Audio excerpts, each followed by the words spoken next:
வாமா ரிமகரிசா ரிக ரிக ரிக ரிக ரிக ரிக ரிமகரிசா ரிக ரிக ரிகா ரிக ரிக ரிக ரிமகரிசா ரிக ரிக ரிக ரிமகரிசா ரிக ரிமகரிசா ரிக ரிமகரிசா பூவோடு உரசும் பூங்காற்றை போலே சீரோடு அணைத்தால் அது சைவம், வேரோடு வளைக்கும் புயல் காற்றை போலே மார்போடு இழுத்தால் அது அசைவம்.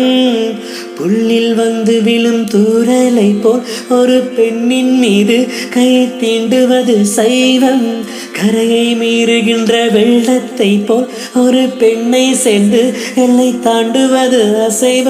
பெண் கூந்தல் மீது பூவாகட்டா, பூங்கூந்தல் கலைத்து விளையாடட்டா, மெலிதான முத்தத்தில் சத்தை இல்லை, மெத்தை மே சைவத்தில் அர்த்தம் இல்லை, பேரின்பம் காணாத பெண்ணொன்றும் பெண்ணில்லை.